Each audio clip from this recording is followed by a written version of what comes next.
How's it going, guys? Football-ManagerYouthDevelopment.co.uk here. Welcome back to a brand new series where we're going to be doing the Moneyball approach, this time with Charlton. A lot of people had been watching my Swansea Moneyball gameplay series, in which, to be honest, it didn't particularly go to plan. I was pretty happy with the sort of money aspect of how that was going, but in terms of results and the way things were going, I was not particularly too happy. Unfortunately, after the last episode that I had recorded in the Swansea gameplay series, things just got pretty bad, to be honest, and the team basically got to a position where we couldn't really continue on with a save. In today's episode, we're going to be playing the first game of the season. It's a home game at QPR, so a London derby. So having taken over Charlton, one of the first things that I decided to do, as I always tend to do, is just have a look at the squad. The ability in this squad is pretty decent. They do have some really, really good players. And in terms of like the age of the players as well, it's really, really handy, especially for doing a Moneyball gameplay series, because they do have a lot of pretty good young players. So you can see there two older players, are Diarra and a guy called Johnny Jackson who plays in midfield. Obviously, Diarra's got quite a lot of experience. He used to play for Arsenal, of course, at the moment. So, you know, his pace is pretty much going. But, you know, at 34 years old, he's, you know, that's pretty much to be expected. Johnny Jackson is pretty much in the same position as well. So he's actually classed as a good player for the senior team at the moment. He's got the immediate description of an experienced midfielder. You can see here that his mental attributes are actually pretty decent, and his technical attributes are not too bad either for the Championship. Certainly at the age of 32, you can see that his physical attributes are slowly starting to diminish. In terms of the rest of the squad though, so most of the other players, 27 years old is actually the oldest player in the whole team apart from these two up here, so really, really happy with that. They've got a lot of really good players, you know, roughly around the age of sort of 23 down to about 20 years old, which is a really, really prime age for, you know, kind of Moneyball and, you know, when you're sort of like developing players and things like this. Having read the Moneyball book, which is actually called Soccernomics, I really, really do recommend that you read that book if you're sort of interested in the Moneyball. I've read that myself, and personally, you know, I really, really did enjoy the book. So one of the main things that they said basically is if you're looking to sign players, it's a really, really good idea to just try and sign players from the age of about 20 up to the age of 23 years old. As by that age, you know, they still might have a little bit of development to go, but in terms of, you know, how they've progressed, they should have done a lot of their progression by the time they are 20 years old. So you've got a really, really good idea of how they should turn out. I'll show you some of the better rated players in the team. So they've got a guy called Patrick Bayer, who is a centre-back. So he's 6'4" tall, which is, you know, obviously a really, really good height for a centre-back. He's pretty decent. He's a 22-year-old German guy. He's worth £1.3 million. He's actually on a really long contract, but he's actually only on £6,000 a week, which is, you know, not too bad, to be honest. I mean, if we did end up going up to the Premier League or something like that, his wages are likely to be pretty cheap. I'm not saying this guy is Premier League quality, but certainly I do think if we, you know, do get up to that level, I do certainly think that he could be all right for that level. We've also got a young English centre midfielder by the name of Jordan Cousins, who's a pretty decent player as well. He could potentially do with improving his technical attributes, but in terms of his physical attributes, they're really, really good. And his mental attributes are actually pretty decent for a 21 years old as well. So he's worth £2.2 million. Again, another player on a long contract, which of course is absolutely fantastic for the Moneyball approach. So his media description is a tireless midfielder, and he's got a resolute personality. So in terms of players that I'll be looking to keep at the club, this guy's an absolute perfect player to try and keep and develop. I'll just show you one more player before we do go and have a look at the tactics. Obviously, this is the first championship game of the whole season. So I have made quite a few transfers. We've made a little bit of money as well during the transfer window, which has been pretty decent, but I'll show you that just after I show you this guy. So the last player that I wanted to show you was a guy called Morgan Fox, who is a 21-year-old Welsh left-back. He's worth 1.1 million. And again, another player that Charlton have tied down onto a pretty long contract. You can see here that he's got the potential to be a superb rating for the senior team, which is, of course, fantastic for us.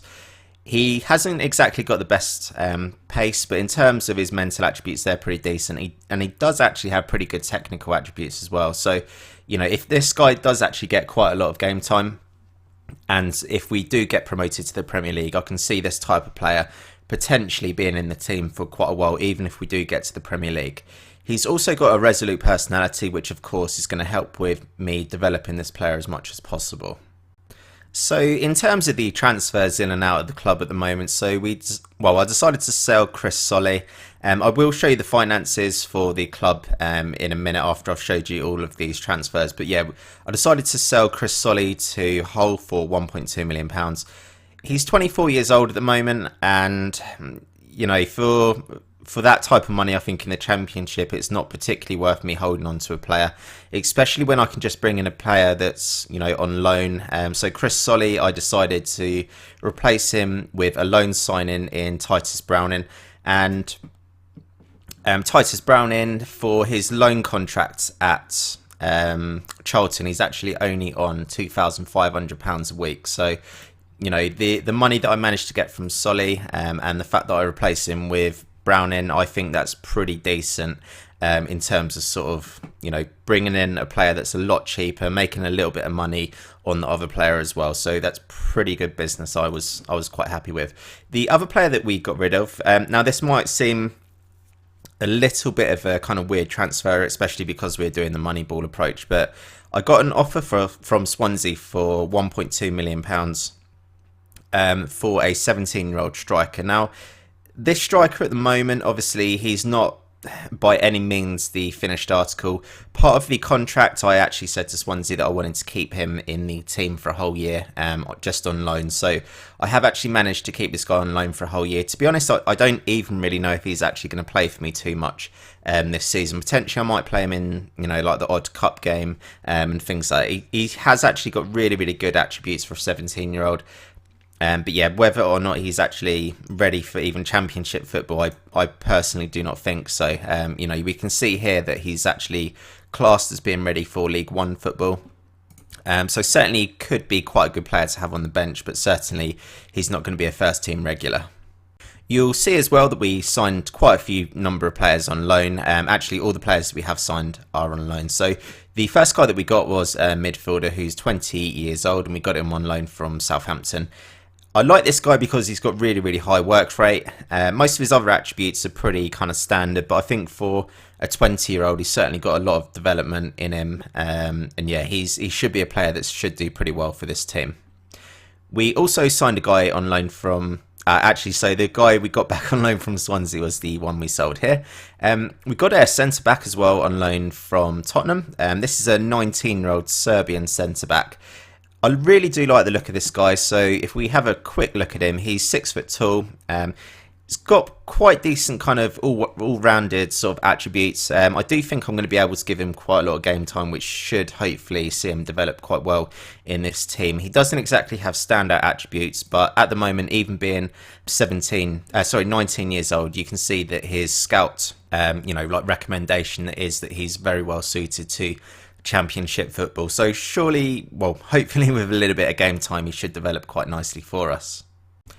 The next guy that we managed to get on loan was a midfielder from Newcastle. So you may remember a few seasons ago that Newcastle actually signed this guy from Coventry. He was actually set to be quite a decent player at the time, but unfortunately it didn't particularly work out for him at the moment anyway with his sort of time at Newcastle. So I'm actually quite excited to have this guy in the team. He's actually got some pretty decent attributes. So he's got good work rate. He's got passing 14, technique 13.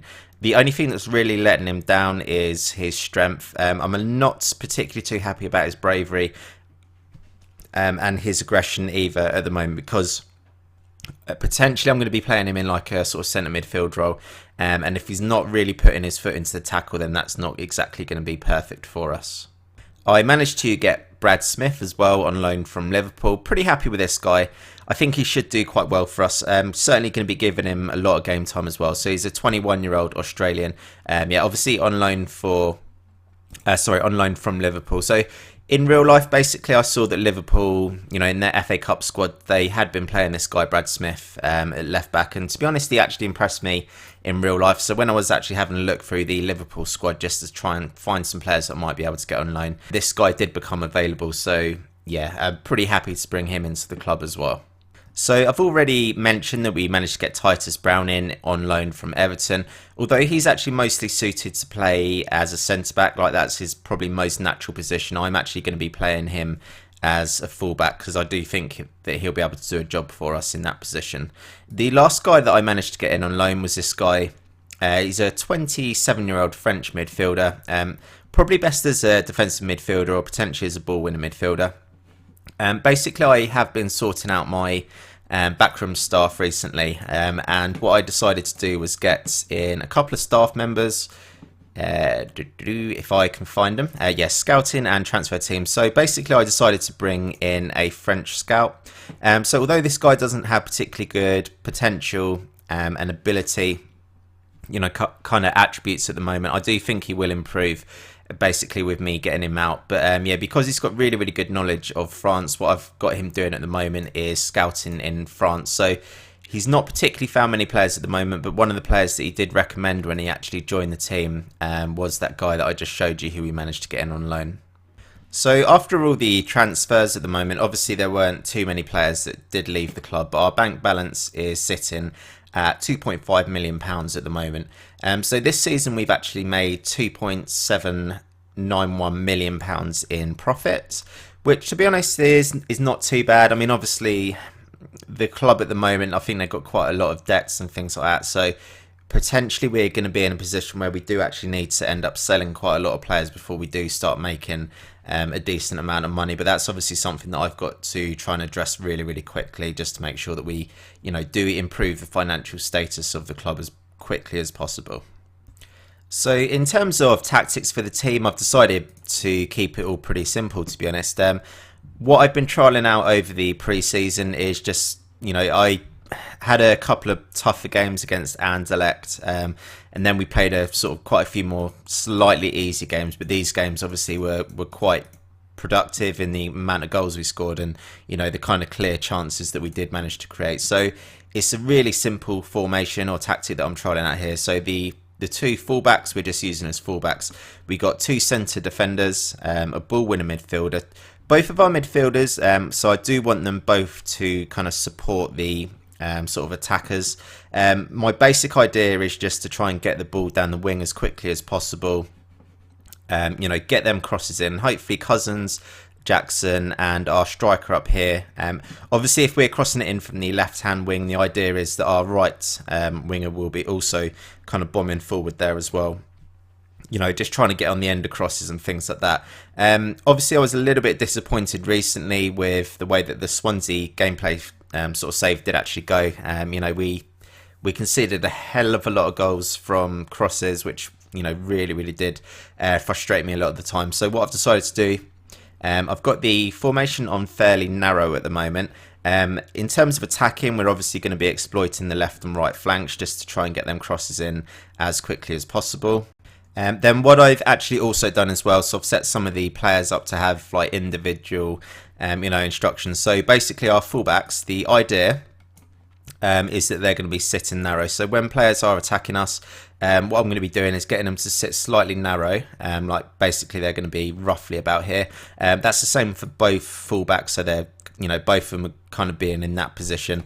What I'm going to be looking for is just to make sure that my strikers as well are just marking the strikers tighter. I don't think I set many other player instructions apart from them ones. I decided to make my wingers cross from the byline. My basic thought was that if they're like down here crossing the ball, it should give enough time for our centre midfielders to kind of break forward, and also for our other kind of winger to cut inside, depending on where the cross is obviously coming from. So the team is actually all ready for today's game against QPR. The starting lineup for the first game is Nick Pope in goal, Browning, Bayer, Sarr, Fox, Kiashi, Jackson, Cousins, I'm really going to struggle with this last name, so I'm just going to call this guy Johan Bergdich, and I'm going to just call this guy George. So yeah, the team's pretty much all really sort of good to go, to be honest. Yeah, we'll get the sort of team all set up and just see how we get on with the first game of the season. Okay then guys, so potentially this might be the first chance of the game. So what I've decided to do just for the beginning of the game is just to put it on 2D, just so we can try and assess the kind of tactics and just making sure that my fullbacks are actually closing down exactly how I want them to be. So within the first 10 minutes of the game, not particularly too much has happened. I'll just let it roll on for now. So obviously I'm just kind of keeping an eye on our tactics, just making sure that all of our players are, you know, kind of moving around pretty nicely. So what you can see here, so Morgan Fox is my left back. You can see how quickly that he decided to try and close down Phillips there. So literally as soon as Phillips pretty much had the ball, our fullback was straight on him there. Obviously Austin has managed to run through, but you can see the intention that I'm trying to kind of do with my fullbacks is just to make sure that they are shutting down the wingers as quickly as possible in a bid to try and stop them crosses happening. So obviously you can see that my players are trying to, you know, kind of pressure QPR at the moment, and we're doing quite a good job in the middle of the ball. In the middle of the park. You can see Jackson made a tackle, and also our kind of ball winner midfielder made a tackle as well. Again, you saw the movement of our fullback. If I refresh that really quickly, rewind that really quickly. So you can see as soon as Phillips picks up the ball, you have a look at the movement of Fox, how quickly he goes to sort of close him down. Obviously he's not closing him down, but what he is making Phillips do is pass it down, you know, pass the ball back, which is obviously giving us, you know, a lot better opportunity to, you know, kind of keep our shape and everything. And the shape of the team at the moment, I'm actually pretty happy with it. So obviously our lone striker is just up there, sort of on his own. But you can see here that my left and right backs, they're kind of, you know, it's really tight formation basically. And, you know, QPR don't exactly have a lot of room to move around at the moment. So I'm just going to kind of see how this develops. Yeah, so literally as I say all that, QPR unfortunately do take the lead here. So I'm obviously just going to be analysing exactly what happened. So flick on from Austin. So although Titus Brannan was actually pretty near to the left midfielder, it looks like he wasn't particularly quick enough. Looks like unfortunately he tried to play the offside trap. Yeah, he certainly wasn't offside, unfortunately, because Sarr was kind of keeping him onside. But I think the intention, you know, Browning basically decided to try and play the guy offside. And unfortunately, you know, in doing that, unfortunately, Cherry decided to put it into the back of the net. So it does go 1-0 to QPR here. But in terms of how my tactics working, it sounds kind of weird, but I'm actually kind of happy with how it's working, even though we do go 1-0 down here. So we'll have a real quick look at the match stats here. So we can see that we actually had 6 shots. One of them has only actually been on target. QPR have had 7 shots, 3 of which have been on target. Obviously it's half time at the moment and QPR are 1-0 up here. Our passing's been pretty decent. We're winning a fair amount of tackles as well. I think potentially we maybe just need to try and have a few more shots obviously on target, just to try and make sure you know, that we're doing a lot better from that. In terms of like crosses and things like that, we're certainly getting enough crosses into the middle of the park, and that's certainly something I'm going to be having a look at, just to sort of see if we can develop that a little bit more. Obviously at the moment there's not been actually any kind of highlights for me to show you in terms of shots and stuff that we've had. I'm just going to have a look at some of these ones here. So potentially that looks like it might have been a header. I'm going to give the team talk for the team at half time. I'm actually going to say to them that I expect them to perform much better in the second half, and hopefully we'll be able to create a few more clear-cut chances. So we're coming up to the last 10 minutes now. I've just decided to kind of roll the dice basically, so I'm looking for our fullbacks to overlap. Yeah, we'll see how that goes, and also what I've decided to do is just push it up to attacking now as well.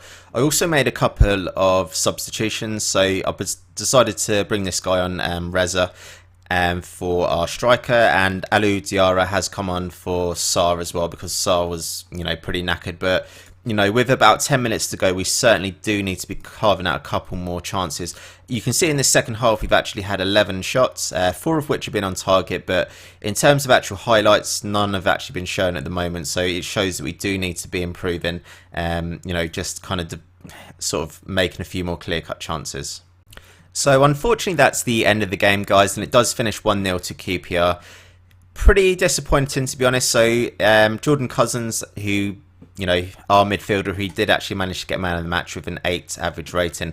I'll just have a look at the stats for us here. So we did actually manage to get quite a lot of crosses in, but I'm just going to have a look at why so many of them were not completed. Either that might be the position of where our fullbacks were crossing from, or we simply didn't have enough players in the box. That's something I'm going to be analysing after this game. I'm also not happy with the amount of sort of touches that our striker managed to have as well. Everybody else seemed to have a decent amount of touches, but potentially it looks like our striker, both of our strikers didn't exactly get a lot of, kind of time on the ball to kind of make things happen. Certainly in terms of shots, looks like our left midfielder managed to take the majority of our shots, but he only actually managed to get 1 on target. So I'm also going to be analysing exactly where he's been shooting from as well. Just to see if I can make any improvements in that area. I think in terms of like a first game, although we did lose the game, I'm not kind of, it sounds weird, but I'm not kind of too disappointed at the moment. Obviously, we are looking to sort of improve the tactics where we can, obviously make improvements. Really, really happy with the amount of tackles that my left and right backs also made. Jackson, and it looks like our right midfielder as well made quite a number of tackles as well. 6 tackles, which is really, really decent to see from our wingers. I am going to call this the end of the episode, guys. I don't obviously want it to go on for too long. But yeah, please do subscribe to the channel. I'm hopefully going to be making this my sort of long-term save on the channel. That's the plan for this one anyway. Obviously, subscribe to the channel. Press the like button. It really, really does help the channel out a hell of a lot. And of course, I'd love to hear your comments in the comments manager. Thanks for watching.